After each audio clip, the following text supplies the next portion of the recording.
Hi everyone. Aw. That's what I was thinking about a lot in the last 2 hours. Hi, I'm Grant the Movie and TV Guy.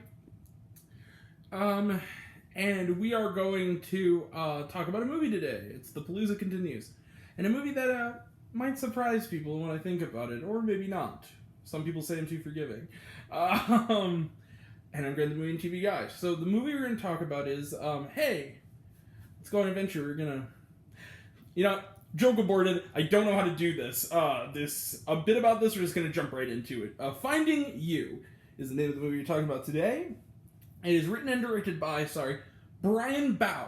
Brian Bao or Baugh, writer and director. And it's a romantic comedy drama. The film centers on. I didn't know a lot of these people in this movie. There are a lot of people. Maybe I'm just not hip with what the young kids are watching, but didn't recognize a lot. Recognize a couple, but I didn't recognize all of them. I watch enough CW to recognize who Catherine McNamara is. Okay, the film stars Rose Reed, who for the first 30 minutes I was convinced was Haley Lou Richardson. She looks just like her, even kind of sounds like her. But no, she's Rose Reed. The other lead in this is a fella named Jedediah Goodacre. Jedediah Goodacre, and what's the premise? Well, what's Finding You about?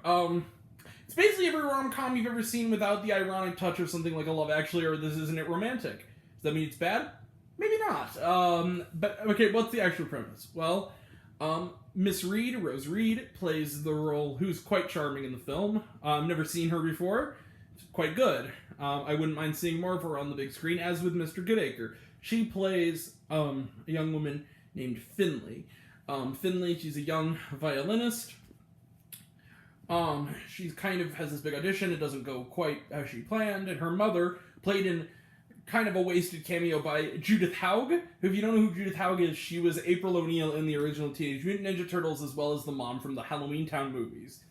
And basically says, you need to do something for yourself. So what she decides to do, get out there and kind of have experiences. She decides to do is. This is really original plotting I'm going to describe to you here. She decides to follow in her late brother's footsteps. Her brother had passed away from cancer, very sadly. We never see him on screen, but it's talked about a lot. She goes to follow in his footsteps to do a semester abroad in Ireland. She stays with the kindly host family that hosted her brother. The daughter of which, and I recognize this person immediately, is Saoirse Monica Jackson, who plays Erin on Derry Girls, which is one of my favorite shows on Netflix. If you haven't seen Derry Girls, it's hilarious. And a lot edgier than this movie, but it's this is a very G-rated movie. That's a very R-rated show, but it's very funny. She's in this, and is cute and charming, of course. She's the cute, charming best friend, of course, sister figure. As are the quirky, lovable parents who are sunshine and rainbows. Sweet little Irish, couple. You know that, and the dad is not only a chef, but a quirky chef, because he wears, what do you call it? Brain fart. What was it? What do chefs wear? I can't remember. Kiss the cook. What the? Not a bib. What is it? Oh man, it's gonna be like the whole video now.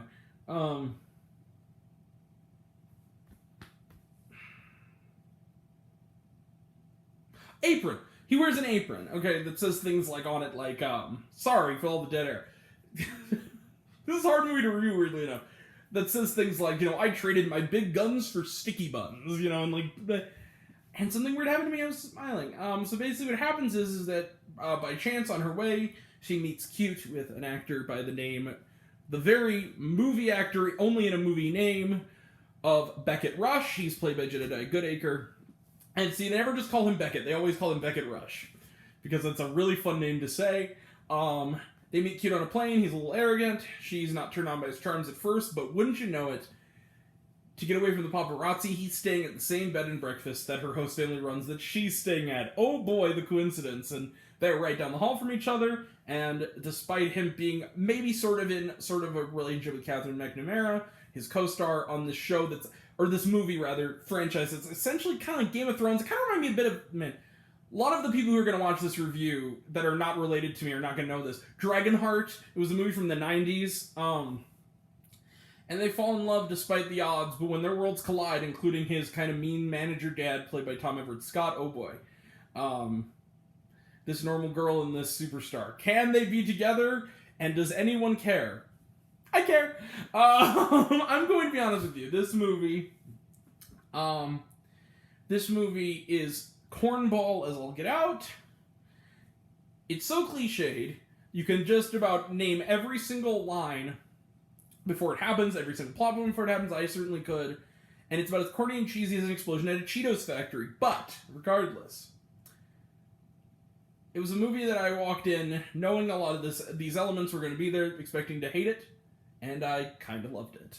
Finding You was pretty darn cute. This movie isn't just cute, though. This movie's really charming.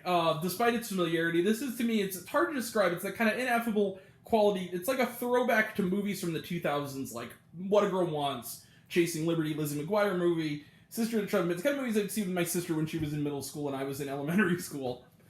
That's this movie. It's a perfect throwback to that kind of thing, and the formula sometimes just doesn't get old. And if you have charming actors who are good at this, he has support from like Tom F. Scott. We also got like Vanessa Redgrave in a sweet subplot involving this kind of bitter old woman who Miss Reed's character kind of befriends and has come out of her shell and repair a relationship with her estranged sister, which is like a sweet subplot that led to some genuine emotion for me. Even it was kind of moving. This is a movie that has the corniest lines in it, and yet somehow my smirk never faded. My grin never faded. I was charmed. I can't tell you that there are going to be criticisms of this movie, and that my recommendation is going to turn people off. I'm not going to go all the way with it, but I really liked this movie, and I really think, like I said, this movie, I actually called my aunt after this over and said, "This is your perfect movie." It's an aunt movie. It's a grandma movie. It's a middle school date movie. That's this movie. That's what Finding You is, and it's good enough and sweet enough and cute enough for me to give it 3.5 out of 5 stars. I can't quite go all the way with it saying it's worth walking 2 blocks, but it's a solid matinee, especially real sweet movie, or better yet, even within that, if you're like a middle school kid and you want to go on a date movie that maybe you guys both like, it's this one. You've probably not seen a lot of movies like it. Again, I'm a almost 28-year-old dude who would probably not have seen this movie in the theaters unless I was actually reviewing movies regularly. And I enjoyed it a lot more than I thought I would. So, Finding You gets 3.5 out of 5 stars. Genuine charmer. Sweet little movie. That shocked me. Another element I thought was kind of funny is, like I said, he's on this show, or this movie rather. It's something like, what was it called? He was dressed like, it was a weird kind of amalgam of things, because he was dressed like Prince Caspian. Catherine McNamara, who's his co-star, and who's kind of like the mean girl of the movie, and she's really good at it. Like, I have a little bit of a crush on Catherine McNamara. She's my age, it's okay. She's kind of dressed like she's at a Ren Fair, and the dragons are poorly CGI'd, but it kind of almost, because they show some of the movie within the movie, it sort of implies that the movie knows it's bad. Like, the movie within the movie, not the movie itself. It kind of knows that the movie he's in the movie. A lot of twisted. Yeah, this is a cute one. I like this one. Cute little movie. Also, the director, it shoots it like a rom-com. It has kind of that Disney Channel TV movie of the week kind of directing. However, what the guy does do a good job is capturing just how beautiful Ireland is. The cinematography of the Irish countryside in this movie is honestly kind of great in and of itself. It's worth seeing on the big screen at discount price just to see the beautiful greenery of Ireland. And there's even like a little bit of, it's not a faith-based movie, really, but there's a little bit of a faith-based undercurrent toward the end. And it didn't bother me, because the characters were good people, and it wasn't like Girl Who Believes in Jesus or where everyone was a horrible person. I really liked Finding You. This was based on a young adult novel, I believe called, I think it has a different title, I can't remember, but cute flick. Yeah, I could have sworn she was Haley Richardson. She wasn't. Oh, she was from The Edge of 17 and Pregnant. I could have sworn that was her. Wasn't. Looks just like her, though. Rose Reed, though, charming kid. Same with this Jedediah Goodacre guy. The good actors. Good together, very cute and very charming. They pull it off. Yeah. All right. Done with the movie. 3.5 out of 5 stars. Kind of surprisingly difficult to review, but there you go. All right. Let's talk about some trailer trash. All right. So there are some uniquely new ones in this one. The first one is one that I have a little bit of a bone to pick with it. The first one is a movie I'd never heard of until today. It's called 12 Mighty Orphans. What a title. It's just me when I hear that title now. When I saw the title, all I could think of was speaking of movies within the movie or shows in the show, BoJack Horseman horsing around. You know, 3 little orphans, 1, 2, 3, without a home or family. And that horse came and said, "Hey, come stay with me." Now they're horsing around. Whatever that was. Like, that's what it reminded me of. And also, like, it's a movie where it's like a true story, I guess. It doesn't look all that great. The only notable person in it that I really remember from the trailer was Luke Wilson, who is, charming, but it felt like they weren't going to use him very well. It looked kind of cliched, maybe even a little churchy. The one thing I did like, though, but the other thing that's weird, though, the point is that the movie seems to imply that because that's the name of, like, the football team, they're all orphans, basically. I think it's like he comes in and he's like, I was an orphan too. And a lot of it is hinged on, in the trailer, you're going to be proud to be an orphan. And when this game is over, and, a dude, like, kicking the dude in the stomach and going, "Stupid orphan." Is that really what bullying? And, like, mind you, I'm not an orphan myself. Both my parents are alive. But, like, is that what...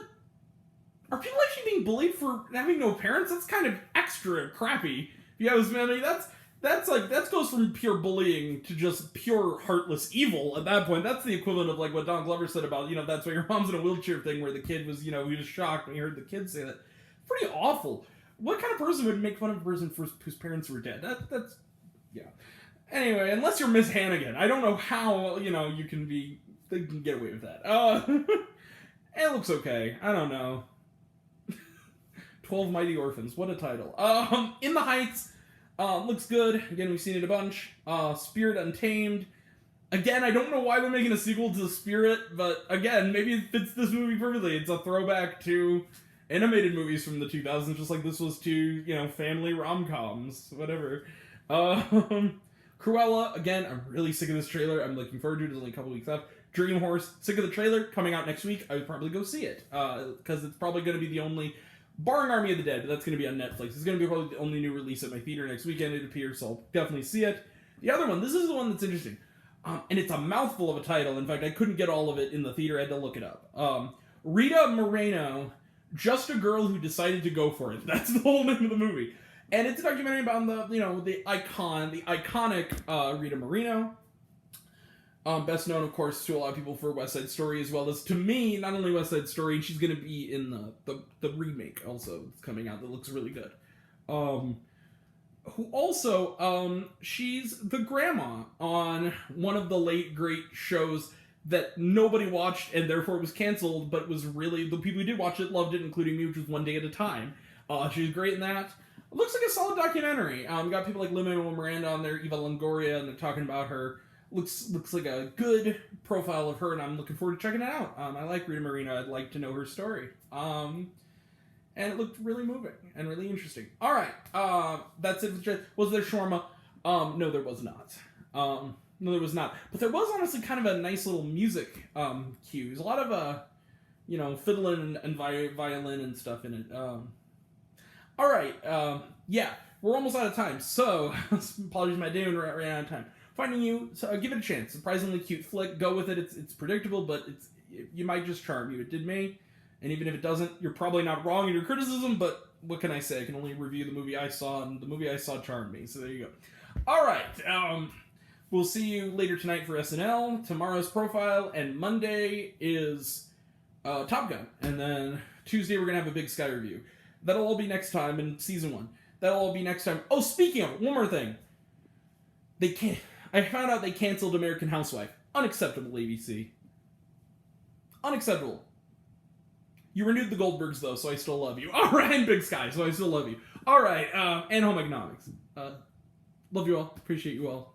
I love you all, Cliff Smith. I love you 2000. Be kind to one another. And be kind to this movie. Go check it out. It's more, might be more charming than you think. Right. Thank you.